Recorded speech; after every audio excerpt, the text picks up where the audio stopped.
Peters. We're here every week giving you the what for and the what not in the world of comics. I'm Mark. Marcus. And Steve. And this week is especially cool because, of course, you're watching us here for the first time. And I think we're pretty darn live. This is day 2 of the Black Hat Comics Rockin' Milpitas pre-Comic-Con Comic-Con. We're trying to give the world a little bit of flavor of the kind of things that they do at the San Diego Comic-Con coming up next week. We thought it'd be fun for you guys to get a little view behind the curtain, both online and here in the store, as far as the wackiness that goes on our John Byrne show every week. So we've got the, as they used to say in the 70s, this episode is filmed before a live studio audience. So we're having a little fun, and we're hoping you're having a little fun too. Always like to start the show every week with a little bit of comic news. There is all kinds of things, Fast and Furious every week these days, all kinds of big things to talk about. We like to pick a book, and sometimes there's spoilers, usually there's spoilers. I don't think this week we've really gotten to anything, so it would just be a light conversation about the kind of topics, but just a few things. And then we're going to get to some Q&A, either from our live studio audience or some of the questions that were posted online earlier. Got a couple of good ones. One I know Steve's going to like. So anywho, I'll start with comic news this week, and I like that people can actually see things. With this one, I'm a big fan of Nightwing, as the vast majority of people are, so I was very excited about Nightwing Rebirth this week. I enjoyed Grayson, but the whole time just wanted him to see him back in the suit and Gotham and all that kind of thing. So of many of these Rebirth titles, that's one I've been waiting for. I think he's a great character. I think he's, like I said, most people consider him one of the best characters of DC Comics. So I was very happy that they included him in part of all this and getting this book back. Well, I like Grayson. The same thing. I like Grayson too. It's good because it showcased that Grayson literally is my favorite character.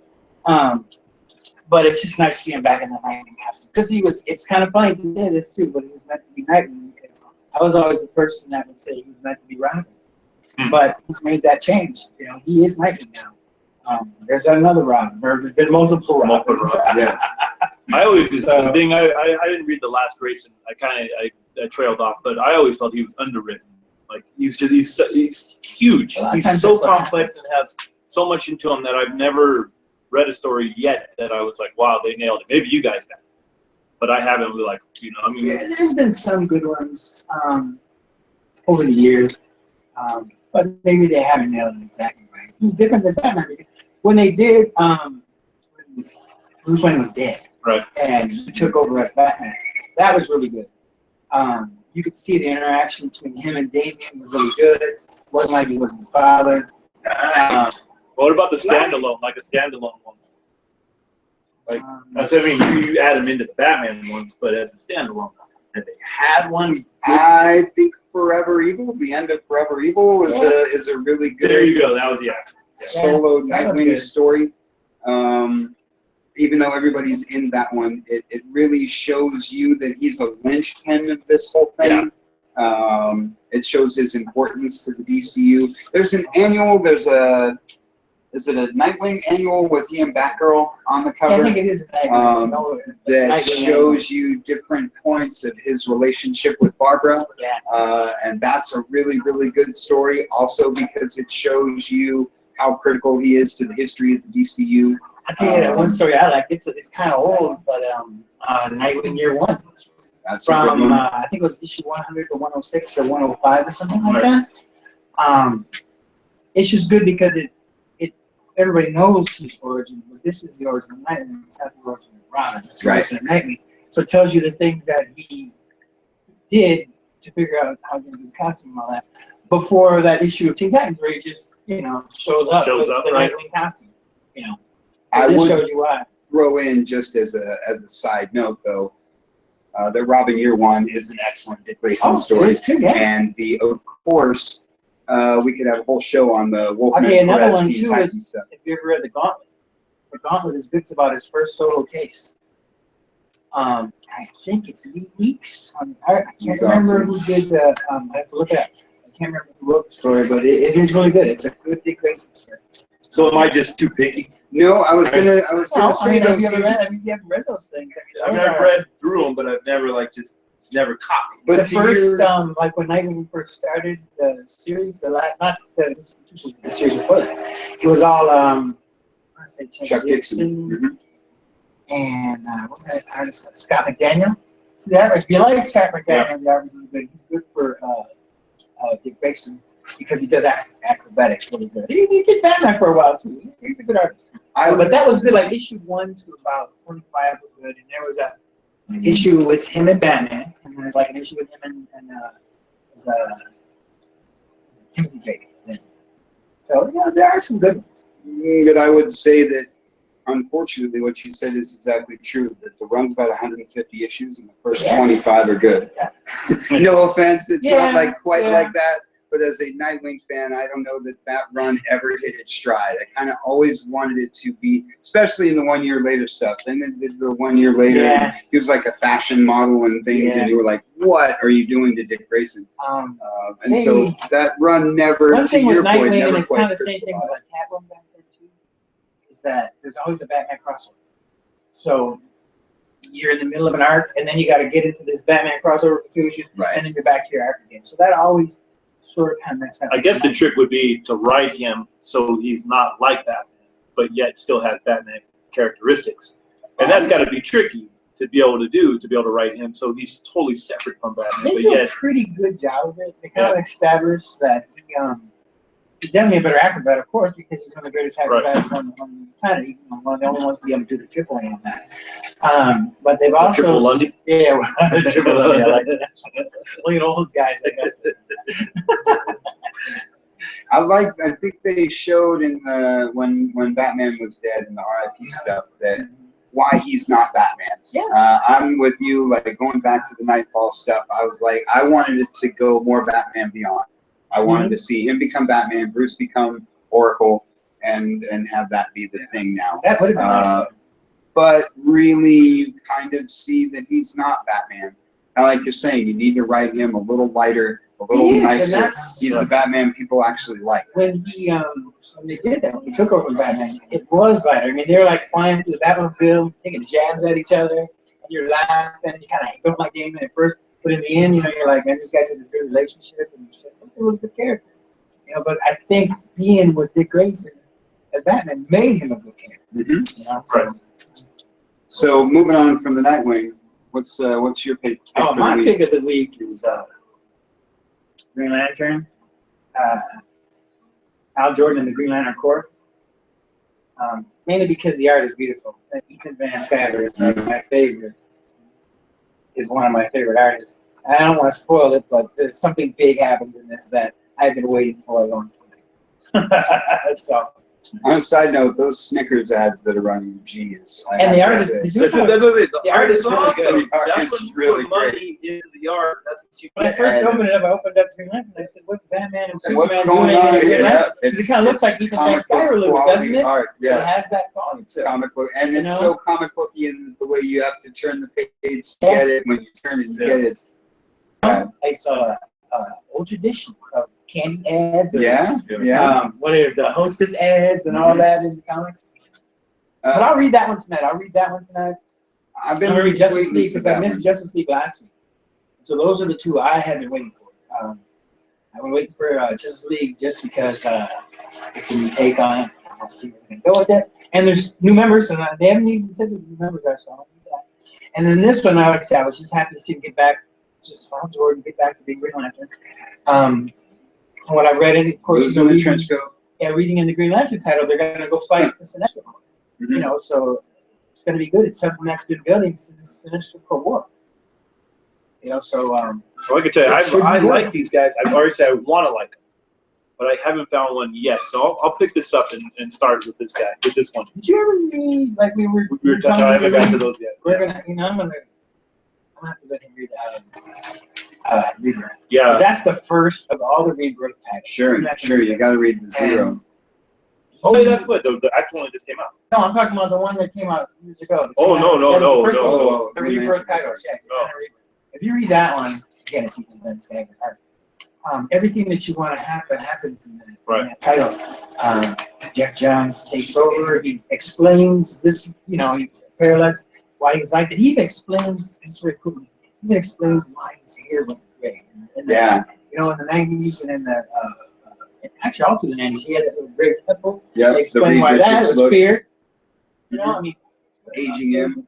Yeah, that was great. And he get Guerrero back, he get John Stewart back, I'll pick this up. I'll check it Jordan out. was back. I mean, if you think about it, that series was really big for the Green Lantern, mythology. Well, we had been waiting for that book for a long time, and it delivered. Green Lantern Rebirth was one of the, I don't want to say rare, but we hope for that, and it doesn't always deliver. That one of those books was one of the event things that you're totally waiting for, and then they give it to you, and the story's like, oh, that was okay. But this one, like I say, we wanted Hal Jordan back for a long time.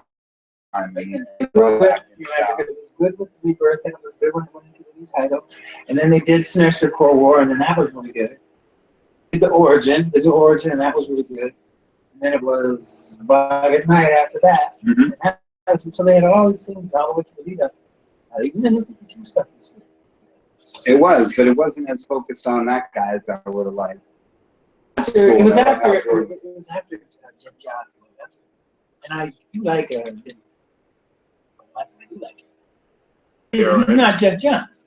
Sure. Jeff Johns is one of my favorite writers. The one thing that occurred to me the other day is we've never gotten the story. They call him Highball. So I want to see the Tony Stark style bender that poor Hal Jordan goes on to earn the name Highball Hal or whatever it was that they start with. Steve, do you have a book for the week? Or I don't have a book for the week. week? I'm going to go back a couple weeks to the Captain America, Steve Rogers. Number 2? All right. All right. I got to go back. Spoilers for all okay, That's so long ago. It's now It's too late. And I will say from the outset that was a book that everybody was burning to read, and I haven't seen a book in a while. So, but exactly what it was going to be the Red Skull messing with things and changing things up. Everyone that I talked to was so freaked out that Captain America was automatically going to be Hydra. It ain't going to be that way, man. You read the stories and you'll see. That's why I was sure worried that people were just jumping.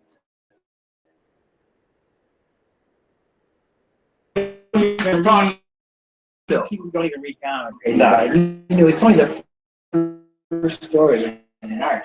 that's told them, and like I shouldn't say new. I know how it goes, and not to even make it sound predictable, but to the point that we took it at face value. Right. And oh no, they're ruining Captain America. That's why you don't know your history. Anytime the cube is involved.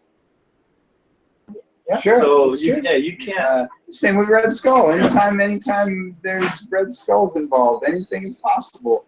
And so I told everybody that was panicking, just give them some time, give them another couple issues, and I'm sure we'll like it. And I did. As much as it was somewhat along the lines of what I expected, I still enjoyed the story very much. I like it. I like where the story's going on. I was Cap faithful, and I believed, and I was rewarded for that.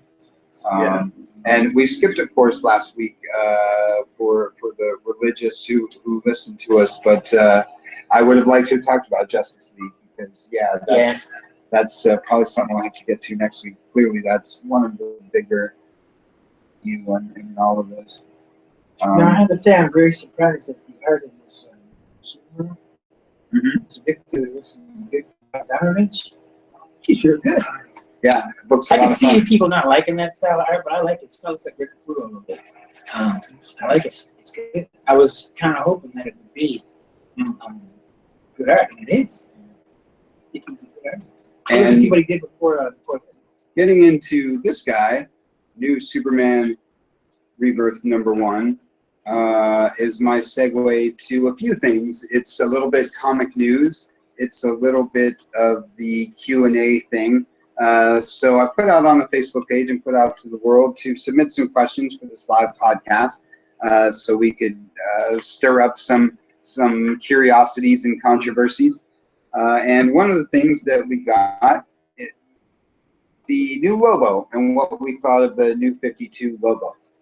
And I thought that was a good question, and it was exemplary. If you take logo and you put in the name of about 73 other characters, that's an hour-long conversation in itself. Yeah. So first, to address the nice person's question, for those of you who wouldn't know, and despite I didn't read too much of it, but the new 52 logo was very divergent from the original. Yes.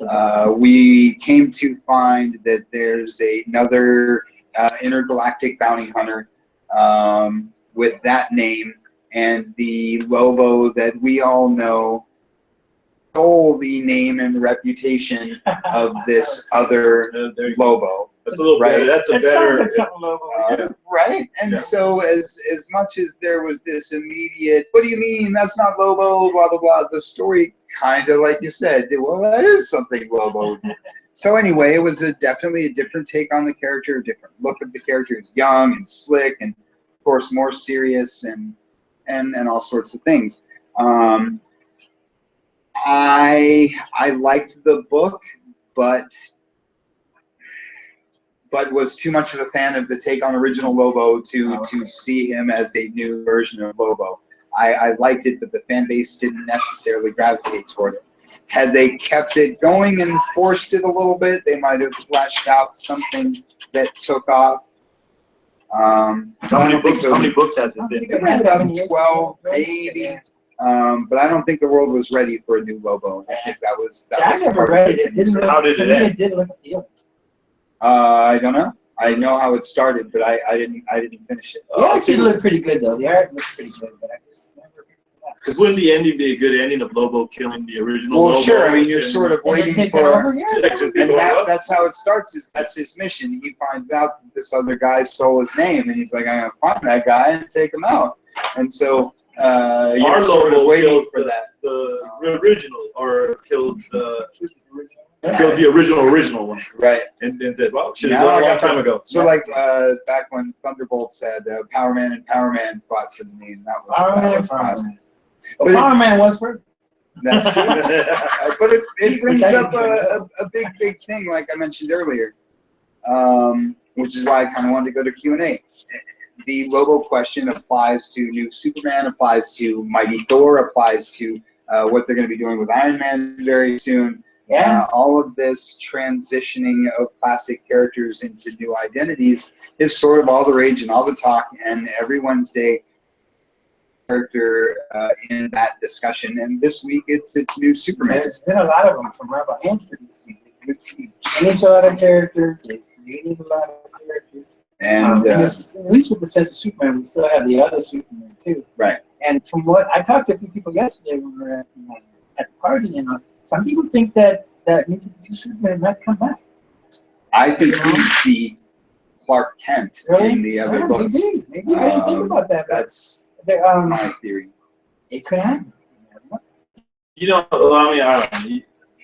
You brought up a point one time about this. Anybody could be Superman, and anybody could be an Iron Man, and anyone could be Spider-Man.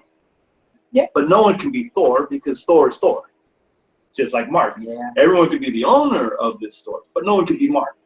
Yeah. And that's the thing. But Superman is Clark Kent. I mean, you can be dressed as Superman, but can you really be Superman? No, Superman is Clark Kent. Yeah. You see what I'm getting at? Sure. I mean, you can put on a Spider-Man costume and be Spider-Man, but you're never going to be Peter Parker.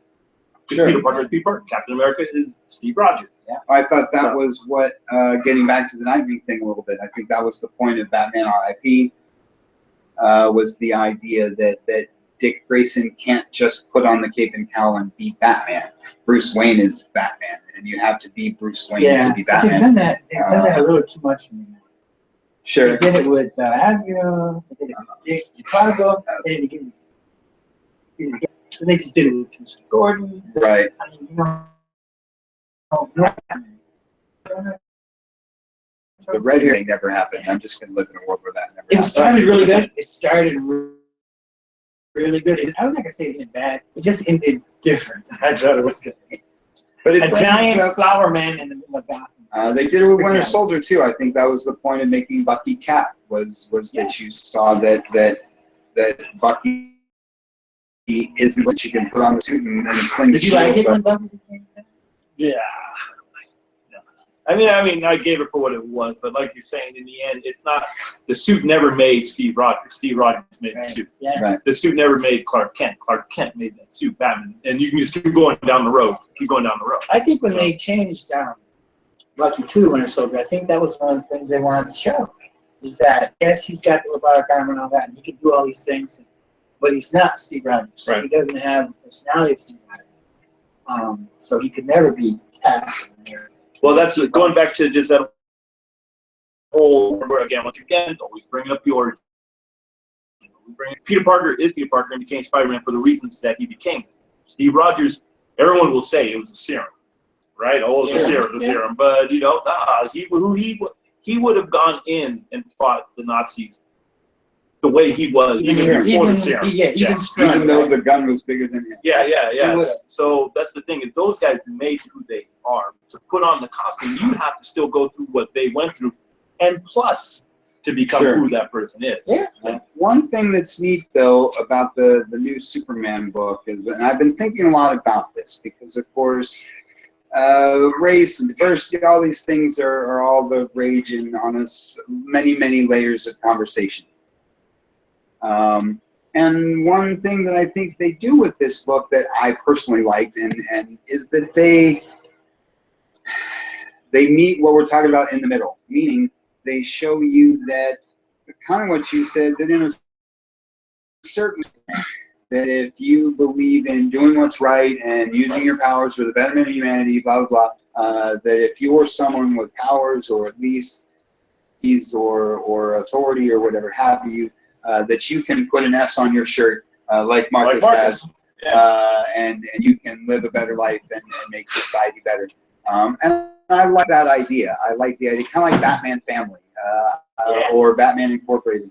I like the idea that Superman would inspire this sort of like, hey, I can live by this code. I can, help society in this way. And my first reaction is, like a lot of things, when these things sort of come up, my immediate response is, well, just make a new character. Don't take my Thor. Make up, if you want a cool young female character, make a cool young female character and let me keep reading Thor. But this is a little different in that capacity, because it shows that Superman, we still have our classic Superman, but it shows you that in this universe, people are inspired to be like Superman. And like I say, I think that's kind of the angle of the book, and it starts with him kind of being a bully, and of course we'll see him transform into the hero. Well, being inspired is a huge thing. So I always like to think of superheroes as people who put on the costume that are inspired by, as children, inspired by their parents. Every kid wants to grow up to be like their parent until they get to the point where they realize, I want to be like my parents. I want to be my own person, which brings up Dick Grayson again. Yeah, sure. Right? He broke away from that because of that whole thing. I'm sure there was a time he was like you, and then he's like, wow, man, this is me. Do that. If they can do that with these characters that are taking over and show them maturing and becoming their own hero, that's awesome. Because you never see that. You never see him then putting on a costume going, I'm going to be like Spider-Man. And then they realize, wow, this guy, I can't be Spider-Man. Don't do it too often. I'm going to be my own guy. They've done it pretty good a couple times. Well, Wally West. Oh, there you go. Wally West. Yeah, that to me was perfect. So that's, I would have of all the guys that took over from the original, he's the only one I really liked. I mean, I wasn't big. I didn't like Hawk at all. I didn't like Power Ranger. I didn't like back then, but now I like him now. But back then I didn't like. Well, going just really quick, not to beat it to the death, but as I was coming in here, I was thinking about the heroes that, like we were saying a while ago, that revamped, that everyone completely forgets about, that are in different races and genders, that no one even remembers. I was just thinking about the number of women that could be just revamped, that people probably, women or girls younger than 20, don't even understand who they are. Yeah. And then race, there's tons. Somebody mentioned Silverclaw earlier to that point, and I was like, oh yeah, they brought back Rage in the Avengers, and that's another good example. The other thing I was thinking of is, the whole Thor. Why did they make a Valkyrie and Sif team up. I mean, those are two powerful Yeah, people that that'd be probably good, could get Thor a run for his money any day. Sure. So I'm saying again, they have a huge library of many races and genders of heroes and villains that are just laying dormant. Yeah. That need to be brought back up. You Instead don't of have to. yeah, you don't have to. You don't have to change one of your existing characters. Yeah. To do it. I mean, they're doing it again with Iron Man, right? Yep. So. Yeah.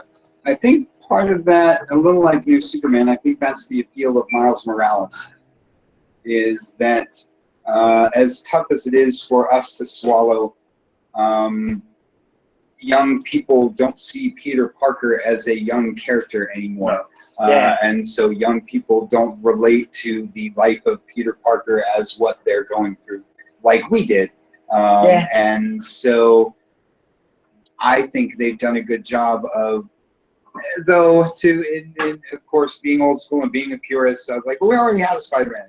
But they've managed to take what people have always loved about the Spider-Man character, overlay that onto a young ethnic character that new readers can relate to. And so they've given a new generation their Spider-Man. And frankly, I think that's really, really tough to do. Yeah. So Bendis deserves just a little bit of credit for that, because reinventing Spider-Man for a new generation would be seemingly impossible. They've never been able to do it really well for Batman or for a lot of other big characters. And then, like I say, in this current world, I can keep reading my Peter Parker Spider-Man, and all the younger folk can keep, they have their Spider-Man that they relate to. And that's always been the purpose of that character, was to give the readers somebody that they felt like, was them, that became. Yeah, well, let me just you throw something back in there. I'm not too thrilled about the storylines anyways from the original guys anyways. So my bet would be I would love to just go back and read all the other stuff I've never collected in the old days and enjoy those, like you're saying, and let these guys just run off with the new stuff anyways and do their thing. Yeah, because other than the Jim Lee and a couple other Batman stories, there hasn't been anything lately in the last 20 years or 10 years that I was like, not the one that I'm like reeled about. So at the same time, whatever, let them do their thing. They want to make Bruce Wayne into whatever. I do say, and again, I think Grayson, getting back to this, to make Dick Grayson our somewhat theme. Nightwing is a good example of that. Grayson is a good example of that. Sometimes you got to shake it up. Sometimes with anything, no matter what it is, a guy like me has been reading Captain America for 400 years, and so they're like, hey man, for the next 12 issues, we're going to make him a wolf. And you go, what? And they're like, yeah, Cap Wolf, let's do it, man. And then good, bad, or indifferent, you gotta give them just a little props for, hey, shaking it up. You showed me a Captain America I haven't seen before. And when you turn Iron Man into a young black woman, hey, great, you've done something with Iron Man. I've been reading Iron Man for 30 plus years. Thank you for doing, like I say, whether I like it or not, every once in a while, if you're gonna do these things every month till the end of the time, you got to throw something different out there and give somebody something different. And then, again, like in the case of Grayson, comics knows this. You go way off the deep end, right? You replace Captain America with U.S. Agent, then you give us 2 years of U.S. Agent, and you give us, just what I'm saying, something new, something different, blah, blah, blah. And then, again, good, bad, or indifferent, 2 years from now, hey, it's the wacky return of Steve Rogers, Captain America. Woo, Captain America! Just like Green Lantern Rebirth, just like Nightwing Rebirth. We've been reading Grayson for 3 years. We've been enjoying the new, fresh take on the character. But now we've had enough of the new, fresh take on the character, and we want the old character back. You had a feeling he was going to come back anyway. Yeah, sure. With all these guys, when they bring in new people, well, maybe you have a feeling in the back of your head that they're going to come back. Like Story's going to come back. But maybe we're kind of elitist. Yeah. You know what I mean? Like we're kind of like maybe snobs, Sure. We become snobbish on it where like you just said, I like the U.S. Agent. At first I didn't like him, but now if you had to say one of my top characters that took over Steve Rogers, I like him. I like John Walker. John Walker. He was, but that's what I was saying. So maybe maybe He's always bringing him up all the time. I like that. Because to me, you guys can always say John Walker, or you could say Captain Original or Captain this guy. But you know what, man? Deep inside, I know somewhere Steve Rogers is. He's like, man, that John Walker dude just always just rubs me the wrong way every time, man. He's the Guy Gardner of the Marvel Universe. yeah, That's right. what makes it great. And you know he always wants to he just wants to fight John Walker in an alley, just by himself. Yeah. Let's go, let's just go. And no one knows anything was good. No, Steve's not that guy. Yeah, I know Steve he is doesn't want somewhere to beat up anybody in the alley. He gets beat him up. John Walker still would take him. Steve won't You think even. John Walker I would think take him? John Walker would Yeah, make Steve Rogers cry a little bit before he I don't know, Steve. Because No. John Walker's got about 50 pounds on him too. Yeah. So Oh, that's sacrilege. yeah. Well, like I say, in the point of like the new Superman and a lot of these things, I'm okay with things as long as there's, it's got that flavor of the original. To your point of being a snob, one thing I like to say in that defense is and I think I was going to talk about Totally Can Awesome nerds be Hulk snobs? as a good example. Well, there's a reason why the Hulk has been around for 30 years. There's a reason why I say Big Bang, and I don't mean to refer to the show. Stanley had $1 million where the first issue exploded and had so much momentum that it ran that idea ran for 300 more issues until before it got stale or before somebody had to kind of pump some air back into it. And so, am I a snob? No, maybe, but maybe it's more that I need to be convinced that the new thing is better. Right. It isn't that I'm clinging on to my old thing, because as I say, I'm open to change. You just have to convince me that it was worth it. Yes. And at times, I'm not always convinced that the change was better or the change was worth it. Has to be a good story leading in. In the case of Winter Soldier, they convinced me. Guys, oh, you can't bring him back. Oh, you can't do this. You can't do that. And 2 issues later, I can't wait for the next issue to come out. That's what I want. I want you to convince me that the thing I hate is actually really awesome. Young Avengers was another one. They did Young Avengers. And by concept, everything about it was horrible and stupid.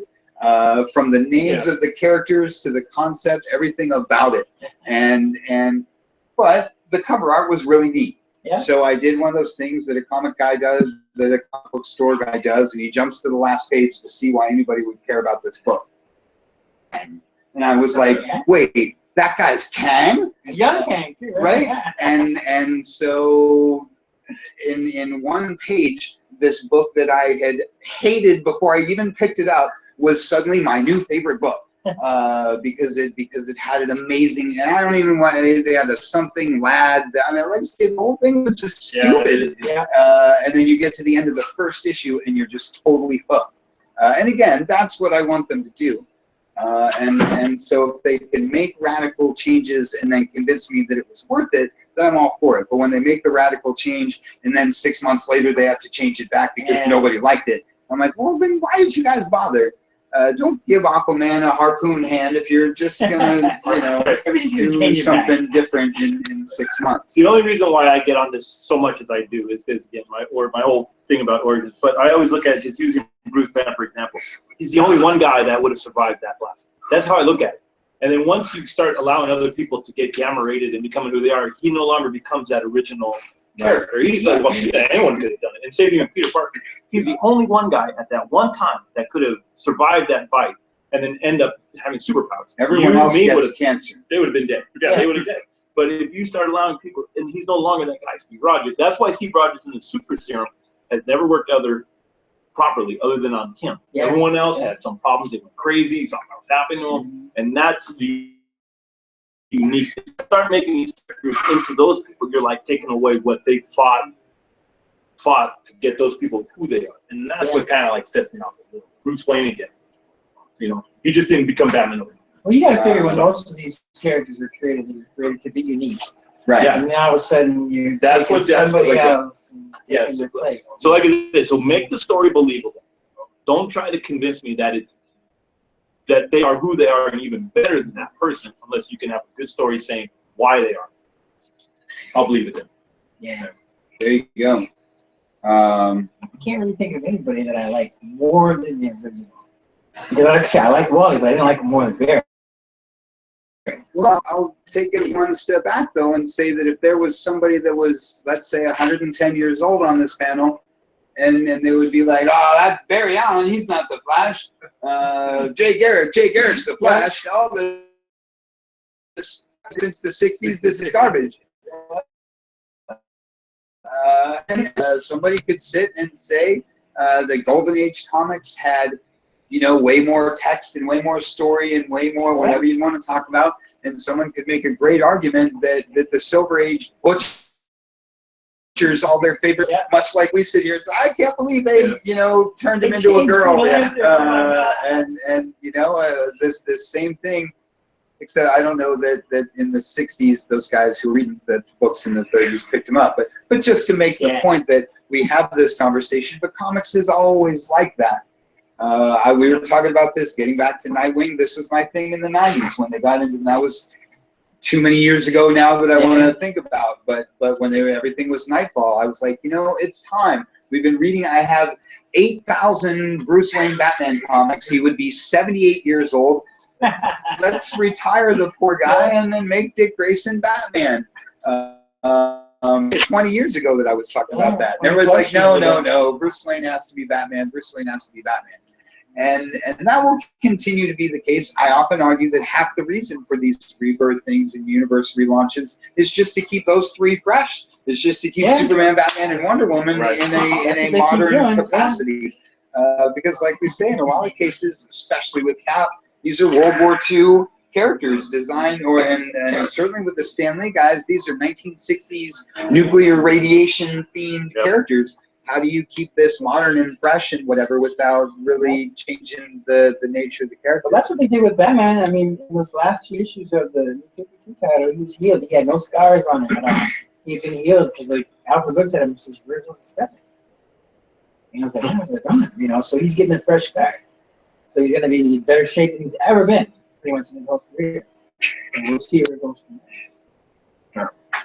I say they got to keep it moving and shaking. So in the theme of Q&A, I want to start actually with Steve here on the panel, because you are always full of awesome questions. And I know you always have questions waiting in the wings.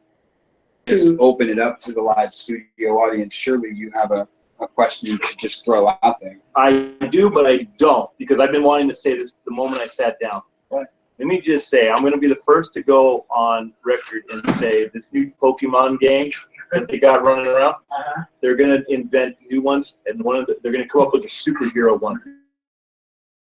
And you're going to. I just said that yesterday. Well, I beat you to it, and there you go. And I bet you they're going to do a Grand Theft Auto. The second I saw all the people walking out in front of the store, and of course, everybody's Facebook page is full of friends who love it and friends who are making fun of the friends who love it.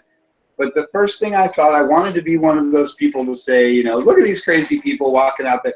But then the first thing I thought was exactly what you said, was that if this were a Marvel game, I would totally be out there, and I'd be in the Great Mall throwing my fists around, and people would be like, what is that guy doing? They'd be like, oh, he's fighting the Green Goblin. If it were a Marvel game, I would totally be that guy. So the lack of money and technology is keeping us from being multi-millionaires at this point, right? That's it. There you go. I'm sure somebody's already working on it. Yeah. It seems to be clearly as kind of ridiculous as it is. The other thing I would say to that is we've been heckled for being in our mom's basement for 30 years. So Walking Dead thing where like suddenly all the video gamers have come out of their mom's basement and they're roaming the streets and everybody's like, oh my God, who are these people? They're the gamers from their mom's basements that have been down there for 30 years, and now Nintendo has let them out. So yeah, it's like I say, clearly taking over the world, and the minute they have a World of Heroes one, or if they do a DC one, I'm gonna have. If they told me the Dark Side was out there somewhere, I'd be roaming San Jose. Wednesday would come. I told the guys yesterday, Wednesday come, you guys would be knocking on the door. Hey, I want my comics. Where's Causey? Oh, I don't know. He's out looking for Dark Side. Yeah, so that would be kind of a little too much. Go ahead, you lead questions. I haven't got anything. All right. How about our studio audience? Does the studio audience have a question for the illustrious panel? Dexter, what are you dying to know about comics or Black Cat Comics or the crazy old men who do these podcasts? Yeah, just one thing was like you guys were talking about earlier.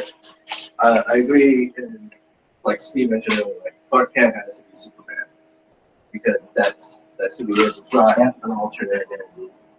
But do you feel like there are some like those heroes?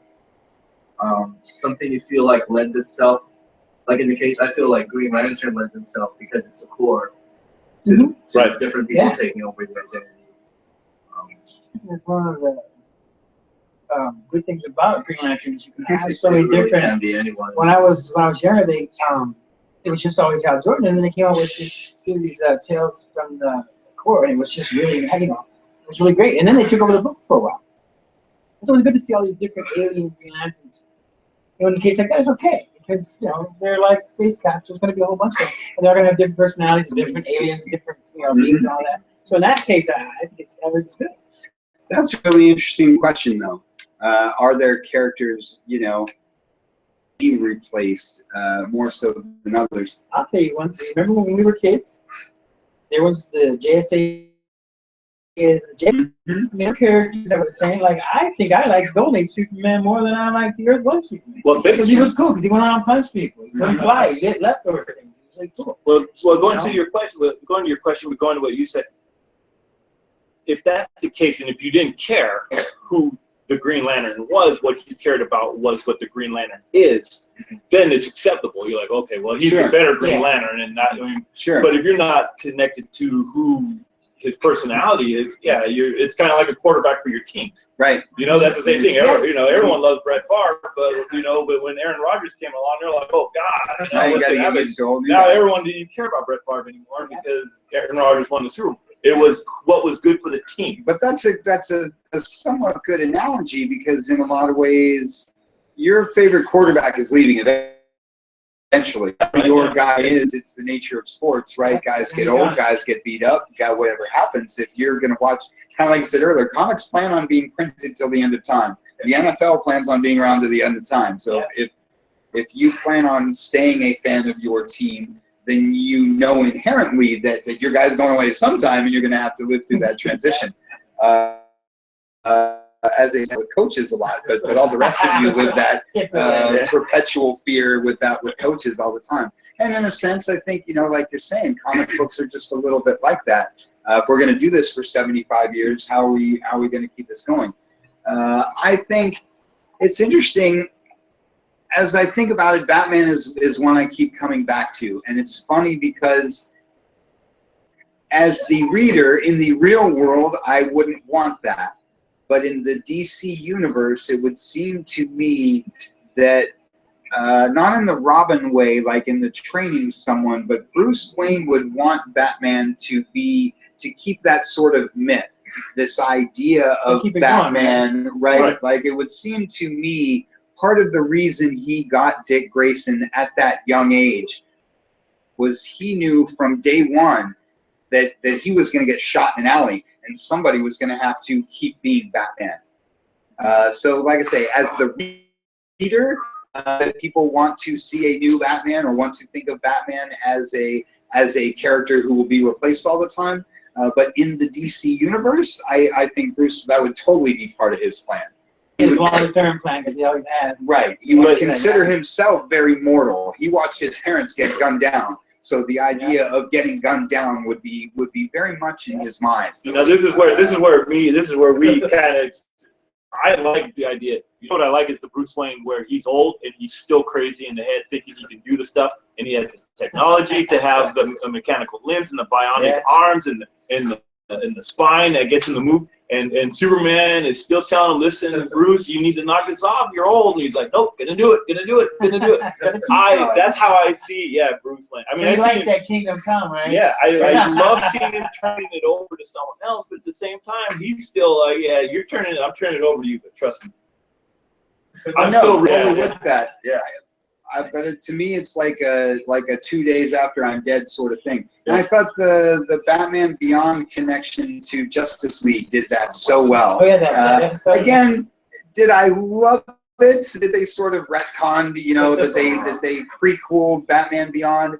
I don't know. You could argue that, but did I really like the idea that Bruce Wayne would clone himself to ensure that Batman would continue after he was dead? Yes, that totally It seems made like me something. like Batman Beyond more. Yes. After that episode, I liked him more because I was like, okay. Like totally that's something Batman would do. So again, as a reader, I don't know, but in the universe, yeah, I think he's a character that's set up that way. I think again, sort of like this, Superman would think of himself that way too. Superman would think that other people would put on the jersey and be part of the super team. I think he would. And I think, to your point, Green Lantern's kind of the best example of that. Like, and again, I hate to say it like this because I personally don't see it like this, but a lot of people do. Green Lantern gives you the opportunity to have your Black Green Lantern, your Asian Green Lantern, your whoever you want to be, all at the same time, and you can like them all. And if if John Stewart is a really awesome character. And the minute they brought in John Stewart, I guess kind of what I like about these sort of things, the coolness of John Stewart does not detract at all from the coolness of Hal Jordan. No. You can totally like both characters. You can pick one. You don't have to think to yourself that there's too many Green Lanterns. And then to put it in the Rebirth text, Boaz is the same way. Him as a Green Lantern, sure, it's a big universe. Anybody, there's room in the galaxy for another Green Lantern, and it gives the writers an opportunity to do all kinds of things in the same parameters. I'm probably gonna take a beating for this one, but with Captain America, I want someone to continue to fight. But to be honest with you, it went from a third world country that comes from somewhere where they have to fight for the freedom consistently. Sure. Not someone who's living in Silicon Valley and says, "I'll just put it on because I'm getting bored of working at Google." It has to be where he came from, back from the days of World War II, where like a Palestinian. Somewhere where we were on the edge of Germany taking over, and that guy has to have the same heart and the same love for freedom as Steve Rogers did back then. Because otherwise, he's just going to be the guy who puts on a suit and is in good shape, which is John Walker. Yeah. Right there you go. So the guy has to have the heart. Has that suit on. So again, I would think Steve Rogers would want someone to take that suit, but he'd want someone to have that same desire that without the suit, without the superpowers, this guy would still step in front of somebody, their life to rescue them from freedom, all that good stuff that goes along with it. So that's a huge difference. So. I like when we get those kind of stories in those future versions. When they touch on a little like we're talking about, these post-apocalyptic things where some kid named Jose finds the Captain America shield and isn't, and because he's got a good heart and he lives in an oppressed time and whatever, and because he was the same kind of personality as Steve Rogers, then he's, worthy of being Captain America. But again, that's a good question because I don't know, as my mind sort of races through the different sort of pantheon, there aren't too many characters designed that way. They want you to think now. I think that Iron Man is in that sense, but the opposite of Batman, I think Tony Stark would never let anybody. I didn't like the idea, even going back to War Machine, I didn't like the idea that he would give a suit to Rhodey. Tony Stark is entirely too selfish, too... whatever, that only he can be Iron Man, only he's smart enough, only he is, you know what I mean? Whenever anybody got his technology, he was pissed about it. Right, and Armor Wars touched on that a little bit. And so I think that there would be the story where Tony dies and no one knows the password, and there's all this stuff, and then there's the heroes and the villains and the government and everybody ends up into this tech, and they can't because Tony's smarter than everybody but Reed Richards. So they go to Reed like Apple. They go to Reed like, hey, can you hack his stuff for us? It's like, I could, but I'm not because me and Tony are cool. Just to touch on your Pokemon Go thing, I think they're all looking for Pokemon. Yeah, that looks like a Pokemon. I'm telling you, they're like zombies, man. They're like that new set of zombies. Catch them all. There you go. Catch up to them. That's the fresh air version. Hey, at least they're outside, right? Yeah. So we have a question from our one of our YouTube watchers. Awesome. They want to know, for someone that's just starting out reading comics, where should they start? That's Oh, that always, is a great question.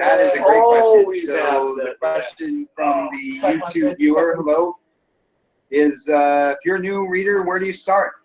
How do you get into this whole mess? If you don't mind, I'll just throw a couple of things out there. As the comic book side, that's first of all, we could do a whole show about this, and we probably should. And we probably have. And we probably have an We talked intro about it. to comics. Off the top of my head, and I get this question a lot in the store, and I like to keep it simple. There are two things that I suggest people do. One is I recommend starting with what's new this week, especially with all this rebirth stuff going on. Don't worry if it's number 627. Don't make sure that it's a number 1. Find something that's new this week, that you like the premise of the comic and you like the artist. Grab that book and just start reading it and going forward. Find a new favorite title and get into it. And as you read that book, it will introduce you to new characters and whatever have you. You can learn who that writer is and then go find other books that writer did. Learn who that artist is and go find other books that artist did. Start with something new and current and ongoing that you enjoy reading, and then find other stuff like that. That is, for me, what I like to suggest to people, because I think in a lot of ways that's what we all did. You found a book on the spin rack back in the day.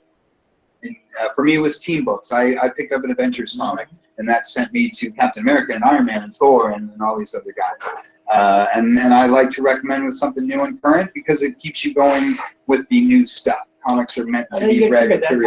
How most of us probably get into it. We were at the comic store or the drugstore or whatever, and we saw this really cool cover, and we're like, hey, that looks really good. Let me take a look at it and see. You come into the store here, and there's covers all up and down the wall. You can look around and find something that might pique your curiosity. It always depends on what type of things you like. Like Yeah, that's a broad question. Do you like too. horror? Do you like crime dramas? Whatever. There is something representative of that in this store. Yeah. Just look around and browse around and see something that just, let's say, piques your curiosity. And conversely, don't listen to anybody. Yeah. Don't listen. I don't listen to me. Don't listen to anybody. Yeah. I can't emphasize that enough. Don't read too much to the internet. People in the beginning sites and not fan sites, because the publishers tell you about the book, not an opinion of the book. And as they say, don't listen to anybody. As Marcus is saying, walk the wall of your local favorite comic store and find something that grabs you and read that book. I tell people all the time, just because everybody buys something doesn't mean you'll like it. And just because nobody buys something, that doesn't mean you won't like it. There's a million books in this store. There's a million titles that I order 2 copies of, 4 copies of. And the 2 people that read that book love it. And it's the book that they read. And I can name them my own version. And Gold Key Alliance is that book. I'm one of the 4 people that reads Gold Key Alliance. I love that book. And there's 1,000 reasons to love that book, just to pick one. So, like I say, find the book that's right for you, and figure out that book. And then there's 8 million books that are like that that you will love. Okay, since he said don't listen to him, then you listen to me. So I say go for the trade paperbacks to start off with, so you don't get lost in back issues after back issue issues, and that you can actually have updated, and you can actually go back to the Silver Age, to the 60s and 70s, and see how the characters were back then before you truly commit to buying back issues. And for me, it's art. If you ever listen to us, it's always about art. Always has to go with art. Because there's some great stories out there that the art is horrible, and there's some great stories out there, or horrible stories that the art is great. But I say trade paperbacks. Find a character you like, go back and just do some trade. There's huge amounts in this day and age. You can't lose without that. That's a good idea, because you're getting with the trade paper, you're getting the whole art, you're getting the whole story. If you like it, you can get the next step on. Yeah, and don't be afraid of it. Don't be afraid. Mark says try the new stuff, which is awesome. Don't be afraid to go back and try the old stuff to see where they came from. So, and that's the other side. That was the other side of what I was saying, which a little what you're saying, is to start with the origin stories. If you see the movie and it's Spider-Man's your guy, or whatever it is that sparked your interest in coming into comics, find the first one and pick up the trade paperback that is the first few issues of that arc or the origin story of that arc, because of course that's a great place to start. You want to know, and yes, some of these things like Batman Chronicles, you might pick up Batman Chronicles and you've never seen a 30s, 40s comic before. And to be honest with you, some of the old books are tough to get through. And then with the Stan stuff, as much as we love Lee Kirby and can go on and on, if you're a young person, if you're a new reader, you're going to pick up some of this stuff. And it was written for 8-year-olds. And so, you know, but you have to know where the origin story, know where the villains come from. And so, of course, the trades are a great place trades to are start. a good place. Because you're not going to spend tons of cash on something. You're going to get some really good quality stories for a low price. So. Ask your local comic book guy. We read all this stuff. Comic store, ask the guy behind the counter what they read, or what they like, what the other customers like, what the other customers read. Comic book guys are never afraid to talk. And we're always chock full of suggestions and opinions. And it's a great time for comics. It's a great time for comics. The last thing I'd say, get out to your local shows. Find a way to buy a ton of cheap books. Get online, get on eBay, and buy some sort of, go to your next half-price sale at a local shop and buy all kinds of different stuff. There'll be stuff you love, stuff you hate. Come to the swap meet. Come to the swap meet. The last day of the Black Bear Comics Rock Peters Comic Con. That's a really good point, though. And it's something in the 90s, you know, when that great. I would buy tons of quarter books and tons of dollar books. And like I say, some stuff you love and some stuff you hate. But there's always pleasant surprises, and you're like, oh, hey, this Martian Manhunter guy is actually really cool. Afraid to try to. And the other thing is, don't get caught up on value. Like you were saying, we always talk about this. There's books you collect, and there's books that you're like, hey, I'll buy it for that, and just to read it. So you don't get caught up on that.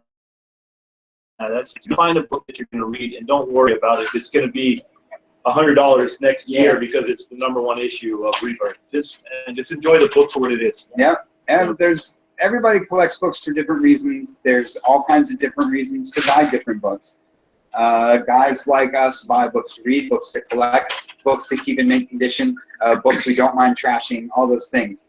And that's fine. But to the point of this question, and a lot of what I talk about here in the store is my personal opinion that first and foremost, comics are for reading. And the only reason to buy a comic book is because you want to read it. And then if you want to keep that book mint and all that forever or sell it for $1 million, that's all well and good. I have no opposition to any of that. But like I say, the #1 reason a person should buy a comic is because they want to read it.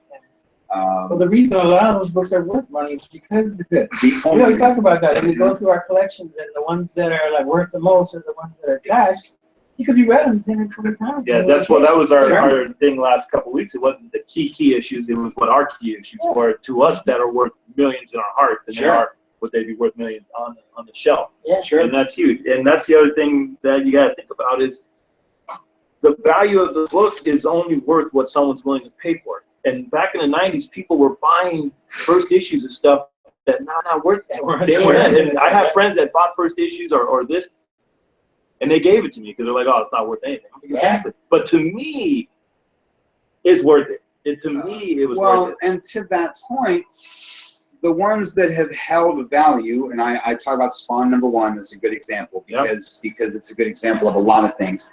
The ones that were good to read have held value, gained value. I've started building a little 90s wall on my back wall, mostly because I get asked about them all the time, but a little bit to this point. We all bought 20 copies of every single new #1 that came out. The foiled one. The foiled ones. And I don't mean to pick on anybody particularly, but let's talk about a book like Bloodstrike or whatever you want to say, those semi-generic things that were rolling blood, right? Okay, not all of those turned out to be anything, but the ones that were worth reading, Wildcats, Spawn, The Max, The Pit, The ones that we like and remember are the ones that are now $5, $10, and will continue to gain value. The ones that nobody wanted to read then and now are going to be $1 forever, but the ones people want to read will continue to gain value, which is another part of why I always say, if you buy what you like to read, you will end up with a full collection of cool stuff, because every character has his hot books eventually. So Yeah, question. having said that, what are each of your 3 trades that you would recommend to anybody? Oh, well, mine's really easy, Yeah, and you're all going to make fun of me. It's Fantastic Four Visionaries, John Byrne, Volume 1. John Byrne. So hold on. So let me throw in mine. So it would be, I forgot the exact name of it, but it's the John Byrne run of Captain America. There you go. So I forgot what. War and Remembrance. Yes, War and it's War and Remembrance. Remembrance. Yeah, It's there the you go. Captain America. So Vargas, you got a John Byrne you're gonna throw? No, what's the trade? What's the trade? No, mine would be Batman Year One. Oh, that's a I great one love too. Batman Year One. It's one of my favorite stories. And it's a good place. It's not old or anything. Well, I guess it is old. It's the 80s. I would But it's a say, good story. to clarify on that just a little bit, though it's also John Byrne, I think Man of Steel Volume 1 is also That's that a book. good The, one, yeah. the Byrne Superman stuff is that. And again, like I said, these trade paperbacks might seem a little dated to a younger reader, but at least in the 2 that I mentioned, I feel they're very representative of what comics do. They're great examples of sequential storytelling, and what you will find in an average, very good comic book. They're both good examples, particularly Man of Steel. Fantastic Four, maybe I have a little bias, but I think it's great comics. Again, great pacing and storytelling and villains and good superheroes.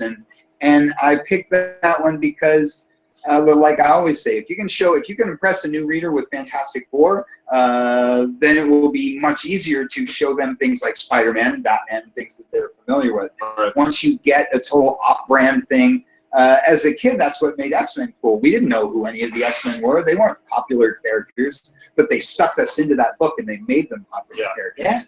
Yeah. I would throw out Hush. Oh, Yeah. yeah. I mean, it's a trade paperback. Yeah, Hush. Because there's other graphic novels of Batman that you'd want to throw, but for a trade paperback, yeah, Hush is one of the better of the stories. Again, because they did, was it Jeff Loeb, right? Yeah. Yeah. Jeff Lemon. That's the one we were Same talking thing. about a couple weeks ago. Yeah. Frank Miller, the Frank Miller Daredevil. It just Oh. came out. Yeah, Daredevil's Yeah, another they good just one. released it from like Ryan, and that's the really. That's a little dark, maybe, for Yeah, it's a a little first dark, comic, but But it's a story. good, they're good stories, and the art is awesome. Again, everything that me and you or us 3 talk about, if you open up that Frank Miller, it's always in there. sure. So if you can get through the dated art, if you will, it's awesome. It's awesome. 9-panel format. Yeah, it's still it's a great story. I'd have to say, going back to Hush, I think Hush might be that book. To be real honest with you, it's a fantastic. It's not dated. No. It's not too out there. It introduces you. Everybody knows Batman, so it's Yep. immediately accessible. Everybody and it has in that book. everybody in there. All his best villains, Batgirl, and whoever you want to talk about. Everybody has their own like issue. Which issue Gordon? There's a issue. Right. Everybody has their own issue. And Even had Jason Nightwing Todd, has you his know. issue, Yeah. and also I think to answer the question, that I think that's probably one most people could have been. That Batman Hush is an excellent. I wouldn't have had to introductory come up title. with like an independent. Ooh, that's really good. Got one. What's that? Planetary. Oh, I always say planetary. Planetary. Because planetary is just it's a high conceptual book. It takes the things that we read in all these other different comic books and it just does them in a little bit different way. And the art is really good. It's good art. I thought when you said that, Astro City would have been my Astro pick. City's another. I think Astro City is the Again, it's excellent. these archetype characters that they've created into this whole universe. And If you didn't know better, you would think Astro City had been published for 50 years. yeah. If you didn't know better, you would think every issue that he introduces you to someone had been around for 20 years and had all kinds of backstory. Over the years, he's built that history. I'm gonna still stay with Marvel and go with the Marvel team up. I like the Marvel team up one with Byrne. Again, Byrne. Again, Byrne. Again, Byrne. So the Marvel, but like what you turned me on to that was how you said that every issue basically has Spider-Man. But because of where they're at during that issue, it makes sense that these guys would run into each other. And we're always wondering now, like you're saying, the big fight, here's the fight down the street. Why aren't there more superheroes joining into that fight? But the Marvel team-ups are so perfect. Because, yeah, there's Peter Parker out on a photo thing, and like I said, there's Daniel Rand going into the same apartment or wherever he's going. Sure, goes the fights. So that's why I like the Marvel team-ups, because not only do you get Spider-Man, but you get a load of other characters. And there's a whole different venue for these guys. Yeah. So and again, introduces the new characters like Iron Fist or all sorts Red of characters, Sonja. Red Sonja, that they wouldn't necessarily be introduced to. I just read the Warlock one the other day. Ah, there you go. Yeah. I just read the one the other day. It's really good. So I'll put a different spin to this same question. What do you give the guy who's read everything? What's the book? By everything, do you mean every kind of like me who's read like a bunch of independent meaning stuff? the opposite of the new reader. So what I get a lot is where do I start? I'm a new reader, and that's, like we say, that's a great question. We can go on and on.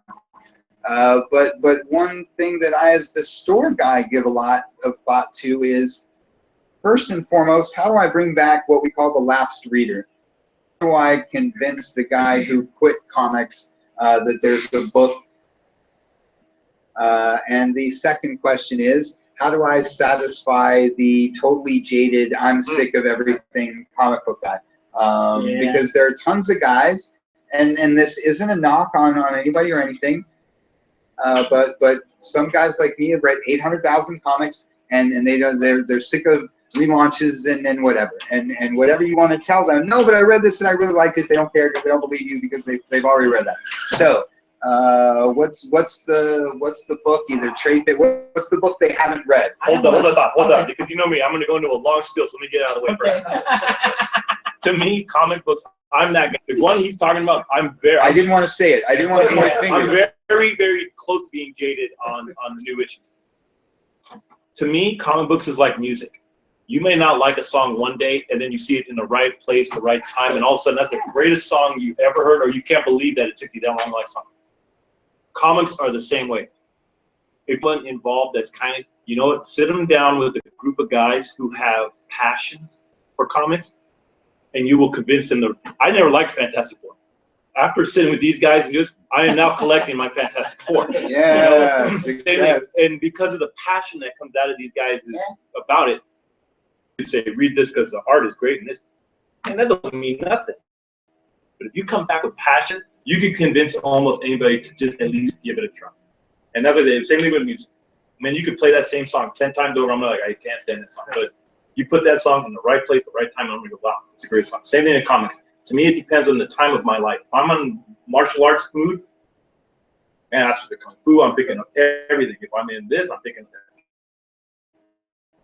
You will change their opinions on anything. So see, it go on the person too, because we knew, and you had read all these other really good things by John Byrne. You hadn't read that yet, and both of us were like, "Oh, that's something." We just know Steve's gonna like that because the story is so good and the art is good. So, I had Green Lantern, Green Arrow, anything that DC other than the big three, forget it. I would never read it. But listening to these guys when they talk about it, I gotta read what the heck they're talking. What am I seeing? That'll be bad.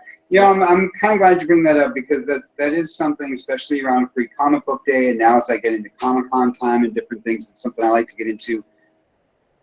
Your passion, the people listening to this, my Wednesday guys, we're the guys who grow comics. We're the guys who create new readers. On Free Comic Day, I always push my subscribers to share that passion with a friend or a family member, coworker, whatever, so that they can see what you're talking about. Comics, these days we have it easier with the movies and the games, and people like it now, and it's much easier to convince people. But most of my life, it's been damn near impossible to explain to people why I read comics. Yeah.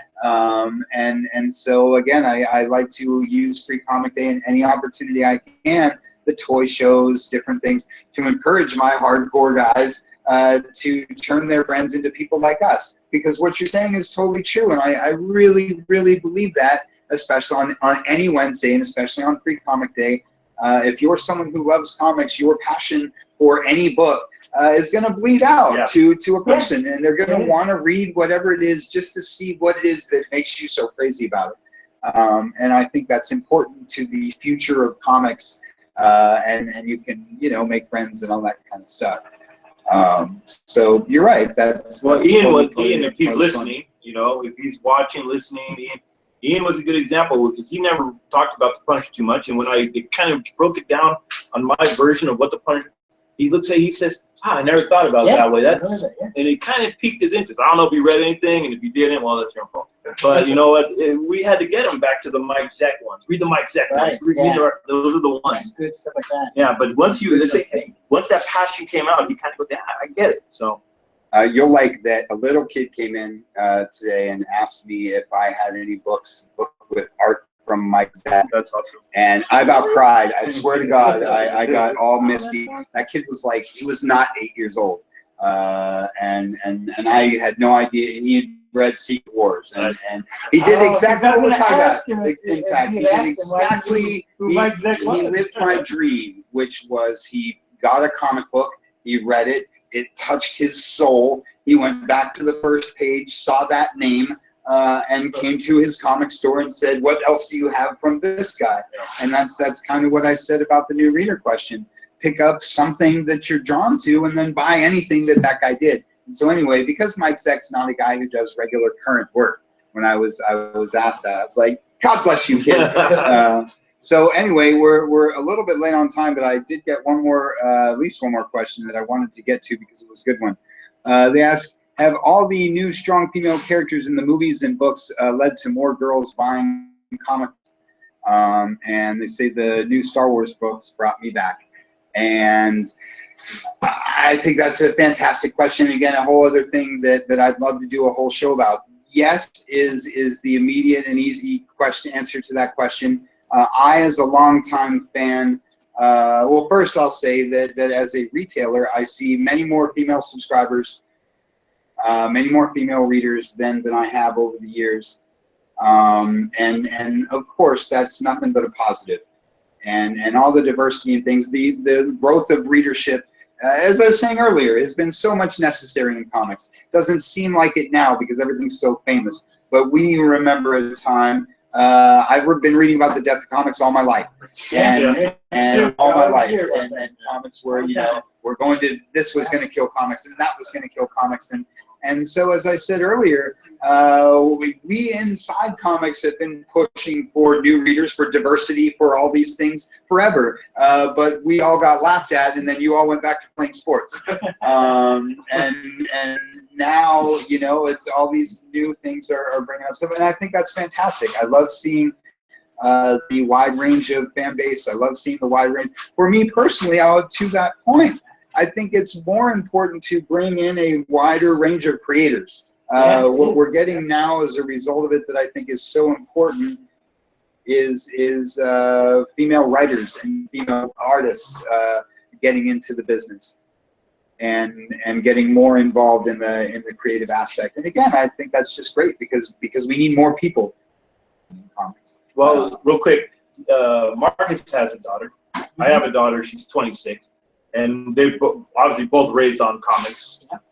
But my daughter and my girlfriend like read. Well, my daughter back, she's lost her mind on comics anyway.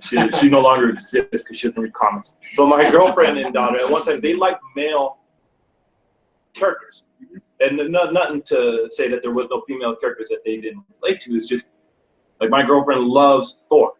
I mean, for obvious reasons, because she loves Thor. But my daughter and girlfriend, they have the mentality of badasses. You know, they want to see guys, you know, that are taking names. You know, and I'm pretty sure if you gave a female character of that same attitude, they would love that too. What I'm saying is, my two girls in my life love more women that can kick ass and take names, and they're not being feminine. Sure. You know what I mean? Yeah, sure. They're you know what I mean? It's not that they're being more masculine either. It's just that.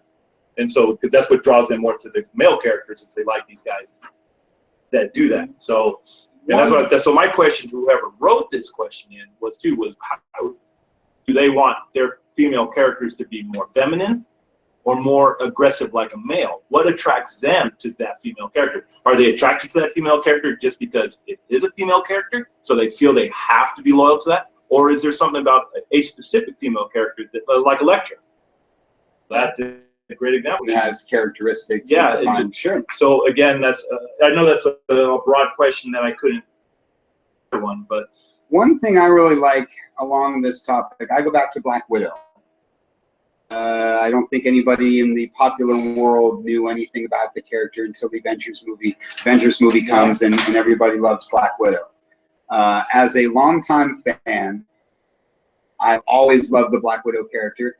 Whenever the subject of stereotyped women in comics would come up, I always would, of course, acknowledge that that was indeed a thing, but I liked to point out that there have always been great female characters, strong female characters. Black Widow had her own book, or at least half the book of Amazing Adventures for a long time. Black Widow was one, Wasp was one, different characters. And of those characters, much like a lot of things were in comics back in the day, I like seeing women more involved in comics because I like seeing more, I as a male reader like seeing more realistic female characters. I like, Gail Simone is a great example, writing Red Sonja. Red Sonja, like Black Widow, is a character I always liked.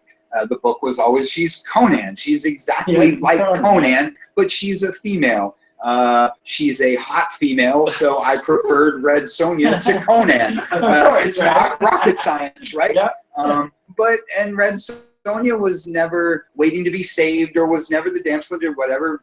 Like, she was just like was Conan, and was a great book to read. And seeing more characters like that, and characters like that being taken more seriously, is just as much fun for me as it is for the new readers, for the female readers, or anything else. And I think minority characters are definitely that way. You know, going back to the 70s, when anybody, whatever the thing was, they would write that dialect in the dialogue. And at the time, they were trying to be progressive. At the time, it was meant to be, like we're talking about, diverse, and they wanted to be more inclusive and whatever. But, you know, like a lot of things, when you, 20 years later, you look back on that, and you're like, oh, man, I can't believe that they printed stuff like this. You know, Sweet Christmas. I mean, there's so many jive sucker pimps in the 70s, man. So many. That's what Marcus always said about Power Man. Yeah. He's fighting some pimp on the cover. All the time. Like, you're so right. Thanks. And so, like I say, even from the white male perspective, I like the diversity, the modern kind of thing, because it just makes for better comics, better stories, better whatever. And again, I like, you mentioned Elektra. She's another great example. I think we'll see more of the Wasp in the next Ant-Man movie, and that's going to back up another big assertion I've always made. I think the Wasp is one of the best female characters in comics, primarily because she's not, everybody's like, well, Supergirl is just the female Superman. But the Wasp is better than Ant-Man in every way. Yeah. He makes her, Ant-Man makes her better than him her the better in suit. every way. The better suit, more powers. She's smarter than him. She's all kinds of things better than, I love Hank, but the Wasp is a great character. And so, like I say, I like seeing these characters becoming more popular and more well-rounded and all that sort of thing. That's really neat. So thanks for that question. And that should have been the last one, but I got one more because it brings up another thing that I would like to talk about. They ask about speculators. Do you guys think there are more speculators now? It feels like the 90s with price gouging, pushing out the real collectors. That is definitely a loaded question. I'll go back to something I said earlier, that everybody collects books for different reasons, and everybody gets into this to do different things, and I don't have any opinion of why anybody buys anything. As investment, as for whatever reason that you do anything. And yes, over the last 20, 30 years, speculator has become a bad word. Speculator has become something the comic book people call other people who are just here to buy stuff that's going to be worth more money and go home. It's a subject, frankly, I don't like to talk about as a store guy a lot, because, like I say, I don't have an opinion of why people buy stuff, but I do have to say that mentality is dangerous to this industry. Because it pushes up print runs, it pushes up false value of a lot of things. Right. Yeah. And the movies definitely feed into that. And many, many, many people feel that the 1989 Batman movie invented that. And that part of the 90s explosion was a result of, oh, you can make money off this stuff? Oh, Batman stuff is worth something? Well, then if I buy a comic book, it'll be worth something. And so, like I say, many people feel the 89 movie created that. And so the new movies are definitely bringing those people back to the store. eBay, it fuels that like a raging forest fire. Yeah. eBay is a whole separate comic book market from what goes on at stores and conventions and all those things. And again, I don't mean to say these things as negative or that I necessarily have an opinion of it. It's just factual. I remember talking to comic store guys back in the 90s, and there were guys who were making money hand over fist, and there were guys who were really nervous because they were waiting for the bottom to fall out. And we all know that on a random Wednesday in 1998, the bottom fell out. And it took us a long time to recover. So I'd say we are seeing more of that. And it is kind of a throwback. That being said, I will say that the industry itself counters that with quality content. And I go back to looking at the Rebirth books. None of the Rebirth books have incentive variants. You can buy your A cover or your B cover, whichever one you like, the art better. And the second one was that DC made these returnable. They encouraged stores like me to order as many as I wanted to and send back what I don't sell. And what that tells me is that there's 400,000 copies of this book. And even though they're selling out like crazy, and in this case, these will go up in value because they're getting reprinted. All this is not the best example of what I'm talking about. But when you massively overprint and you don't have rare covers, what you're telling people is don't buy it just to buy it to read it. And like we said earlier, the books that become worth something are the books people want to read. And so, frankly, and I'll put myself in this category to make it not seem like I'm insulting anyone, speculators waste a lot of time and money. Those of us who did it in the 90s, we were just talking about it. When I bought those extra copies of Bloodstrike #1, it was a waste of my time and money. I should have bought more Dark Horse books because I could have been reading something I actually enjoyed. He'll have those copies of Bloodstrike. Yes, I'll have all of my out at the swap meet. The way to speculate in comics, frankly, #1, buy old books. Buy old books right now, because every old book you buy will be worth more next year. So learn something. Get them cheaper than you're going to get today. Learn something about old comics and buy old comics. That's where the money is. That's the first thing I tell speculators. The second thing is wait a week. The guys who show up on Wednesday buying what the internet told them to buy are filling boxes with paper. The guys who play the market, you can show up next week. Oh, everybody bought Green Arrow Rebirth. I should find Green Arrow Rebirth. Right? You see what I mean? If you want to be a speculator, if your thing is to collect for eventual value, and again, I have no problem with that. If that's your thing, be smart about it and have some fun with it. Don't be a sheep to what the internet tells you, I guess is what I'm saying. You can be part of the fun and part of the comic world and not get called names like speculator. Well, let me ask you this. So let me just going what you're saying about prices. So this is $2.99. So let's say, how long would this take to go up in years that you're paying $500 for the first one of this? You will never, Never. in my opinion, you won't pay hundreds of dollars for anything. So going back to what we used to say about the old comic books, it's going to be worth money, Avengers, #4, yada, yada, yada, all those guys. And there's the ones that you're going to read and not worry about the price of value, right? That's what we're saying. That's the way we buy things. But even if you think about that, some of those books that have gone up to $100 at one time were 25 cents. How long did it take for it to get to that $100 value? 30 years.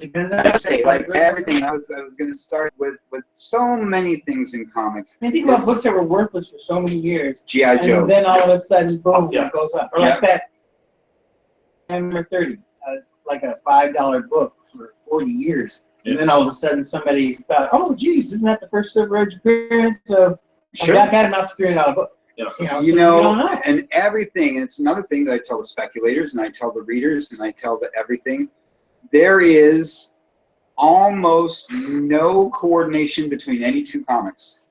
Between the value of any two comics you want to talk about, there's nothing to do with the same two things. For example, Punisher #1.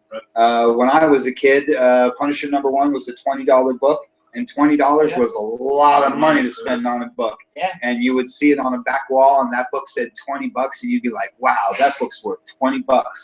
And today, that book is on my wall for $20. Still worth $20. And $20 is still, that's not a cheap book, right? Cover price is $4. $20 is still a decent amount, but that book skyrocketed and then stayed there for all time. And not a lot of books do that, but in that particular book, it's a thing that is unique to that. There are other books, like I look a lot of these things. To me, as a store guy, the minute a book goes to reprint, it's worth double cover. That's a $2.99 book. The minute it gets reprinted, I can feel justified pricing that at $5 and putting it on my shelf because it got reprinted, it got sold out, but it'll be double cover forever, right? No, I'm not going to sell it at cover price, but I can't get $10 for that book. Yeah. And so, like I say, so many things. Well, let's talk about the difference between Hulk 181 and Hulk 182. Yeah. Right? I think that's another easy one. And so every sort of thing, whatever you want to bring up, and that's a question I get asked all the time. What can I buy today that's going to be worth more tomorrow? And like I say, I have 30,000 comics in this room, and I can tell you 30,000 different stories. It's hard. It's a hard thing to do. It's a hard thing to figure out. To come in here and figure out what's really worth money. I do it all the time. Well, I mean, that's what I do, and it's you're gonna buy to get that one book. You're gonna buy a lot of things that aren't. So you better buy things that you like. Sure, buy what as well you like as what to you read. think might go up. Your speculators, speculators, have been around since the 70s. Oh, sure. Remember all the people who bought Howard the Duck #1 who are like kicking himself right now. Or G.I. Joe 1 was that book. Even Power Man when Hero for Hire came out, they had like, fabulous position on it. Get people to buy it. So there's been speculators all on. It's just you need to make sure that you do research. There's always good books out there that you can get cheap. But what Mark said is more important. Buy old stuff, because if you want books that are involved, you have to do older things. It's really a crapshoot. You're trying to find something new on the wall that's going to be worth money. Versus if you go back on that back wall, anything up there right now that I see from here, including Punisher, War Journal #1, is probably going to go up. Yeah, it's going to go up 10% next year. It's going to go up 10%. Just a real quick throw in there: the Wolverine, Frank Miller, 1 through 4 back in the day, right? That was worth money. When the movie came out, I'm pretty sure that skyrocketed. And then we went to the comic shop, the comic shows a couple years back. I'm like, you know what? I sold mine while I was a kid. Yeah. So I'm gonna buy him again. So I went to one dealer, and he had like the first issue was like $50. I'm like, man, I can't afford this, right? I went around the corner of the thing, and there was another guy selling all 4 for $40. Sure. In great condition. Sure. On Sunday before the show closed. So as like you're saying, speculators, they're gonna say this is gonna be great, but and to that point, and I like to make myself the example of the negative thing, so I don't seem to be picking on people. The Max #1, right? The Max #1 is a book you can buy for $1 or you can buy for $10. Yeah. And again, I can feel totally justified in buying that book for $1 and selling it for $10. I'd sell them for $5, but just to make the point, because it's this strange thing where it's worth both. The series you're talking about is worth both. That's a Frank Miller. Well, there's 1,000 reasons where I could go on and on about how that book's worth $50. You mentioned one perfect one, Spawn #1. Spawn #1's a $10 book, but it's also a $1 book. Yeah, that's exactly. If I bought it for $1, I'd be happy. And if I wanted to, and I saw a nice one, I'd take $10. And if I saw it on a wall for $10, I wouldn't think that guy was gouging me. And it's like I say, the comics are just sort of strange like that. It's another reason why I encourage people to get out to shows exactly like you're talking about. Because again, you'll see something on my wall and it's a certain price and it might be expensive, and you'll go to a show and you'll see a book in a nicer grade for less money, and you'll be like, "Wow, that black guy at Black Cat's selling it for $200. What's up with that?" Well, maybe this guy has 20 of them at home and he just needs to get rid of this one. That's I always say that to people. Like, we were at this swap meet last week. People were asking why I was selling that stuff cheap. I said it's not cheap when you have 4 copies at That's home. right. I That's mean, right. that one is really not worth all that much. Everybody has So you let that one go and you'll let the other 3, maybe you'll charge a little more. And I would like to say one more thing just to sort of wrap this up, is to take the other side of, if you're one of those people that is adamant against speculators, and I don't knock you, as I say, we've been going on and on about it, but everybody, we're all speculators. Yeah. We all think our collection is worth something. If you think you're not a speculator, go home and give all your comic books away. I guarantee that when somebody says to you, you know, your comic books are worthless, that hurts your soul a little bit. And like I say, even if you just read them, even if whatever you think that your comics aren't, you know, I don't care about, I'm not a collector, I'm not a speculator, I'm not all those things. If you're that guy, go home, give all your comic books away, and start over again. And you will find out really quickly, hey, maybe I do like my stuff. Yes. So wasn't there an article recently that said that the stock market, comic collecting market? Yes. The markup? The comic values. It's like that every year. In fact, this week is the week when we're all going to be sitting at home on Wednesdays going through our collections, because the Overstreet comes out on Wednesday. The new Overstreet comes out. The new Overstreet comes out on Wednesday, which I believe that will be a great topic next week. Is to talk about the Overstreet price guide. We can all, like the subject about speculators and things, we can all learn something from the Overstreet price guide, and we can all learn from this guy about it, because he's the master of it. I want to go on record and say I have no value when it comes to money on my comics. I love them for what they are. Okay? That's all I'm going to say. So there is a standing order that if the house is on fire, that box. That's what I'm saying. No, I don't care. That's what I'm saying, is that no matter what you think of your collection, it's worth something. Yeah, I would admit I've been a speculator since I was a kid. Because I've always read comic books since I was little, and I think when I started when I was 6 years old, but I would read them and throw them in a box. And read all the family, read all the comics. Well, one day, me and my dad were at the magazine store. It was like 1973. I look up on the wall, and one of the books in the box was like $20. And I said, "Hey, Dad, I got that book right there." I've been a speculator. I have to admit, I am guilty of that. I am guilty. But like I said, if you guys ever listen to our podcast, I love things that stand the test of time. Sure. I love the fact that this book somehow was put away in someone's drawer and lasts 50 years and looked just like that as it came out. To me, that just blows me away. And lately, we've bought some books. I mean, you know, me and Mark have actually been lucky lately. We've actually got a hold of some high-grade books, which normally we don't do because we can't afford it. But we lucked up on some at like Brooklyn Valley Con. We got some really high-grade books there, and we picked up some high-grade books at the San Francisco show and the toy show. Yeah. You know, so every once in a while you can work up on some high-grade stuff. And I totally believe in both sides. I love living in a world where we can buy 1960s books beat up for $5. As I've said 100 times on these shows, I love buying those old rare books on the cheap. But I also firmly believe that when you see that book for $300, it's worth it for exactly the reason you said it, because it survived 50 years. It's a whole lot better than I do. So like I say, those things are worth it. And that is more than enough for this evening. This has been a lot of fun. I hope you've all enjoyed this as much as we have. Do this every week. You can find us on SoundCloud. You can find us on the Facebook page. Now you can find us on our full YouTube channel. So we're not going to do it next week. Next week I will be in San Diego. That is true. Next week you'll be seeing wacky wild posts from San Diego Comic Con. I look forward every year to your posts. Oh yeah. Yes, because that's my way of getting down. Well, what's going to be a good follow-up to you coming back will be the podcast for the Killing Joke. Oh yes. It's going on the 25th. Yeah, so Thursday will be. Well, that's right. The 25th. Yeah. I got tickets. And so let's see. This is Thursday. I want to mention out to everybody that tomorrow is day 3 of the Black Hat Comics Rock and Roll King Street Comic Con. We've got Superman artist Liam Sharp coming. We've got Wonder Woman artist.